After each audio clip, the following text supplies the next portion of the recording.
Assalamualaikum warahmatullahi wabarakatuh. Kami dari kelompok 9 mata kuliah Pendidikan Agama Islam, jurusan D3 Manajemen Administrasi kelas A angkatan 2023 ingin menyampaikan materi tentang jejak-jejak khazanah peradaban Islam. Sebelumnya perkenalkan, kami dari kelompok 9 yang beranggotakan saya Meilia Tika Nurmala dengan NIM P0723049. Saya Alda Anastasia dengan NIM P0723089. Saya Sefa Regita Cahyani dengan NIM V07230075. Saya Desiani Prasari dengan NIM V07232021. Saya Bini Ismawati dari NIM V07230031. Ya, betul.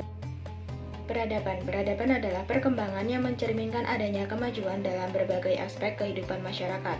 Islam sebagai sebuah agama memberi kontribusi terhadap peradaban di dunia ini. Dilihat dari jejak-jejak khazanah peradaban Islam. Sejarah peradaban Islam dibagi menjadi 3 periode, yaitu periode klasik, periode pertengahan, dan periode modern, yang setiap masanya itu memberikan pengaruh atau peradaban tersendiri di kehidupan dunia ini. Di sini saya akan menjelaskan tentang jejak-jejak peradaban pada masa periode Islam klasik. Masa kejayaan Islam terjadi pada sekitar tahun 650 sampai 1250 Masehi, di mana periode ini disebut dengan periode klasik. Pada masa itu terdapat 2 kerajaan besar, yaitu Daulah Umayyah dan Daulah Abbasiyah, yang membawa dampak kejayaan pada Islam. Perkembangan Islam ditandai dengan meluasnya wilayah kekuasaan Islam dan berdirinya bangunan-bangunan sebagai pusat dakwah Islam.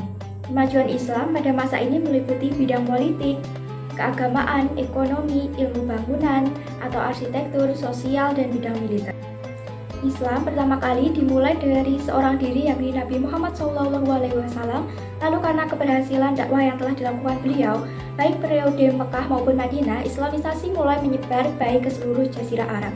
Selanjutnya, Islam dalam makna kepemimpinan diteruskan oleh Khulafaur Rasyidin, mulai dari Abu Bakar As-Siddiq yang memerintah sampai 11 sampai 13 Hijriah, Umar bin Khattab 13 sampai 24 Hijriah, Utsman bin Affan 24 sampai 36 Hijriah, sampai Ali bin Abi Thalib dari 36 sampai 41 Hijriah. Semuanya terentang dalam kurun waktu 11 sampai 41 Hijriah.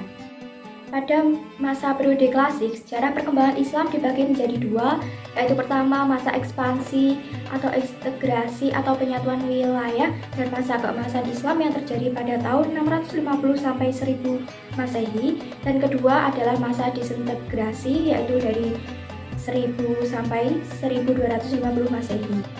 Kemajuan umat Islam pada masa Bani Umayyah atau Bani Abbasiyah disebabkan oleh faktor internal dan faktor eksternal. Faktor internal antara lain adalah 1. Konsistensi dan istiqomah umat Islam kepada ajaran agama. 2. Ajaran Islam yang mendorong umatnya untuk maju. 3. Islam sebagai rahmat seluruh alam.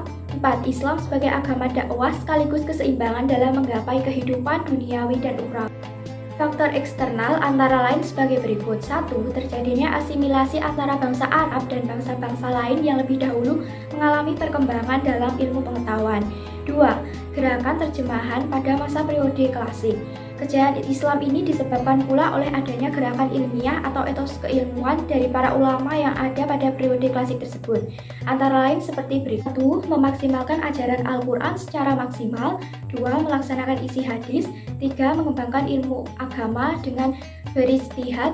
4. Ulama yang berdiri sendiri serta menolak untuk menjadi pegawai pemerintah.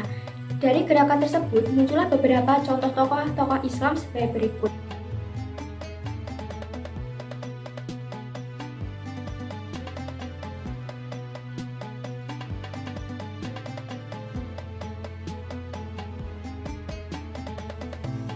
Yang kedua yaitu periode pertengahan. Periode pertengahan dibagi menjadi 2 fase, yaitu fase kemunduran dan fase 3 kerajaan. Fase kemunduran terjadi pada tahun 1250 sampai 1500 Masehi yang ditandai dengan kekuasaan Islam terpecah-pecah dan menjadi kerajaan-kerajaan yang terpisah-pisah. Fase masa 3 kerajaan besar 1500 sampai 1800, keadaan perkembangan Islam secara keseluruhan baru mengalami kemajuan kembali. Walaupun tidak sebanding dengan masa sebelumnya atau klasik. Setelah berkembangnya 3 kerajaan besar, yaitu Kerajaan Utsmani di Turki, Kerajaan Mughal di India, dan Kerajaan Safawi di Persia. Di antara ketiga kerajaan tersebut, yang terbesar dan paling lama bertahan adalah Kerajaan Utsmani.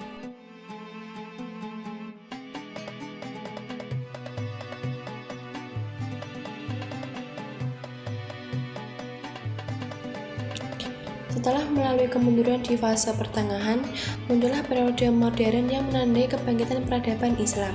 Periode ini berlangsung dari tahun 1800 hingga sekarang, ketika umat muslim mulai sadar akan peradaban barat yang lebih maju dan tinggi.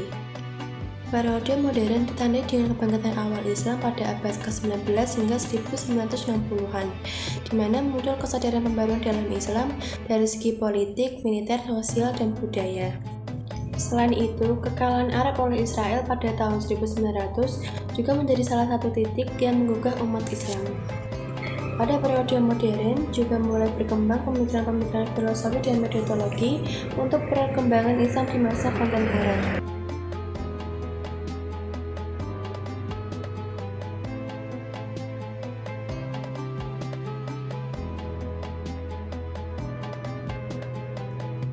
Masjid Demak memiliki peran penting dalam sejarah Islam di Indonesia.